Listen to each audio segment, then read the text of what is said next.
Para continuar con nuestro programa, presento a ustedes a la doctora Adolfina Vergés García. Ella es hematóloga pediatra y actualmente se encuentra en un cargo administrativo en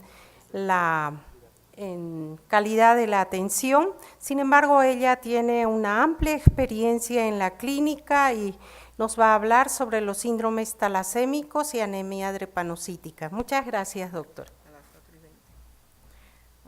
Buenas tardes, muchas gracias al comité organizador, a la AME, por permitirme estar aquí con ustedes. Entonces, creo que primero viene el caso clínico, ¿no? Ok, entonces es un masculino de 15 años de edad con altos requerimientos transfusionales de concentrados eritrocitarios desde los 6 años de edad y continúa requiriendo transfusiones de cuando menos una vez al mes. Clínicamente con bajo peso y baja talla, tinte ictérico principalmente en escleras, hepatomegalia de aproximadamente 8,99 centímetros, no se palpa vaso y un Tanner de 1. La biometría hemática con una hemoglobina de 10.8, reticulocitos sin corregir 4.8%, plaquetas 169.000, leucocitos 9.200, con un diferencial con un predominio de linfocitos para la edad, frotis de sangre periférica con células en diana, así como en media luna, basofilia difusa, normoblastos de 8%, química sanguínea normal, las pruebas de función hepática, con incremento de la bilirrubina total, tanto directa como indirecta, y una LDH de 1685 y ferritina sérica de 8419 nanogramos por decilitro. Las preguntas, perdón. Bueno, la primera posibilidad diagnóstica con estos datos que vimos, que sería una talasemia beta, anemia drepanocítica, un doble heterocigoto, talasemia beta, hemoglobina C o una anemia diseritropoyética. Cuando ya empieza el reloj.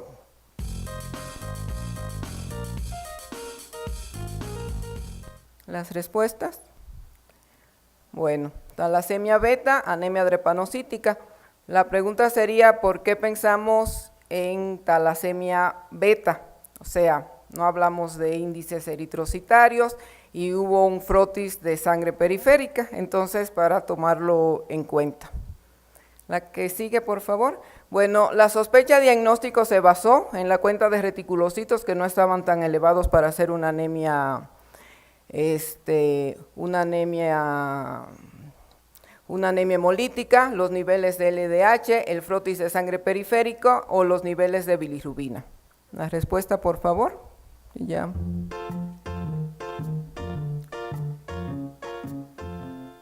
Bueno, muy bien. O sea, si nos basamos en el frotis de sangre periférica, era poco probable hacer el diagnóstico o sospechar en beta-talasemia. Entonces, es importante porque ahí se referían, además de células fragmentadas, hablaba de células en media luna y debemos orientarnos cuando vemos este tipo de células, ¿no? La que sigue, por favor. Bueno, el diagnóstico definitivo sería por biología molecular, que ya la química nos habló de eso, electroforesis de proteínas, electroforesis de hemoglobina o medición de cadenas. La respuesta, por favor. Muy bien, electroforesis de hemoglobina, sobre todo en nuestro medio, y tratándose de que sí se trata de una anemia drepanocítica, y nos orientamos, por supuesto, por el frotis de sangre periférica. Entonces, ahora sí vamos a iniciar con nuestro tema. Va a ser un poco rápido porque es media hora para dos temas que son realmente, pues, muy amplios, pero es para que ustedes se orienten y sobre todo estudien. Por favor. Perdón, falta una. El paciente en este momento es candidato a transfusión de concentrados eritrocitarios, tratar la sobrecarga de hierro, trasplante de médula ósea o esplenectomía. En este momento que estamos viendo al paciente. Ya la respuesta, por favor. Muy bien, tratar la sobrecarga de hierro, el paciente tiene 10 gramos de hemoglobina, trasplante de médula ósea no necesariamente sería en este momento, además ya es un paciente politransfundido y que probablemente ya no sea candidato, y la esplenectomía decíamos que no se palpaba vaso, para quien puso esplenectomía no se palpa vaso, lo que tiene es un gran hígado, por supuesto, porque ya al no tener vaso por una autoesplenectomía, pues estos pacientes comienza a crecerle el hígado. La que sigue, por favor. ¿A qué se deben los datos de retraso pontoestatural, de hipogonadismo, hepatomegalia masiva? Están asociados a la enfermedad crónica de base, a la sobrecarga de hierro, a una desnutrición por falta de ingesta o a un tumor de la pituitaria. Está muy fácil todo.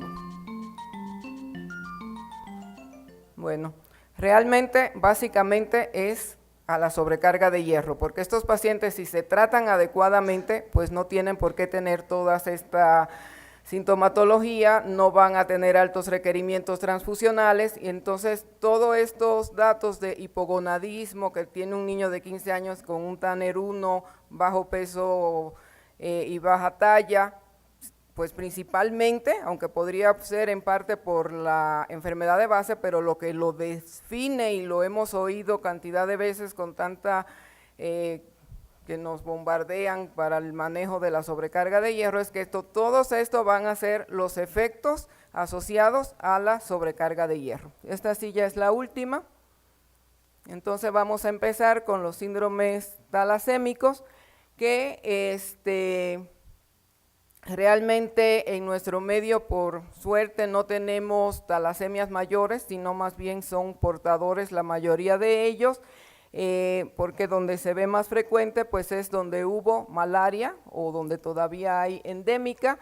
Hay muchos países que tienen una gran población con talasemias, tanto alfa como betas, y puede ser un problema para salubridad, porque hay que hacer una diferencia entre deficiencia de hierro, por ejemplo nosotros que tenemos una gran cantidad de deficiencia de hierro, o que se trate de una talasemia.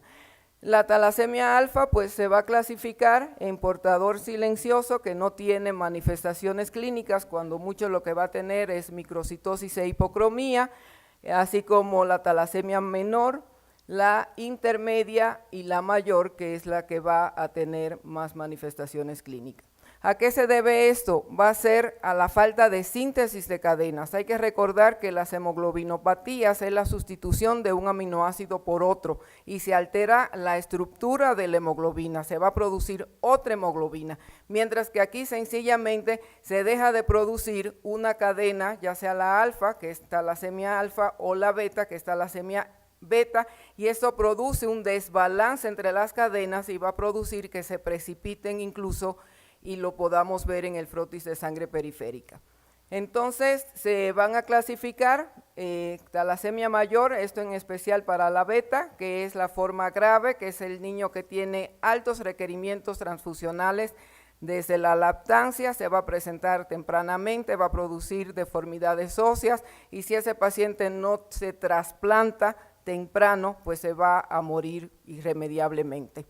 La talasemia menor, que son portadores asintomáticos, puede parecer a la talasemia alfa porque van a tener microcitosis e hipocromía.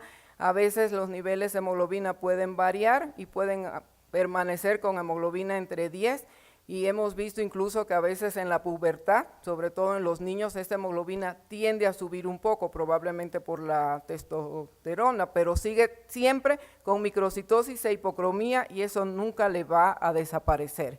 Y la talasemia intermedia, pues que va a estar entre ambos grupos. La talasemia menor, bueno, esto clínica por laboratorio, la hemoglobina 2 va a estar aumentado, hay que pensar también en la intoxicación por plomo, que puede presentar un cuadro parecido, con incremento también de la hemoglobina A2.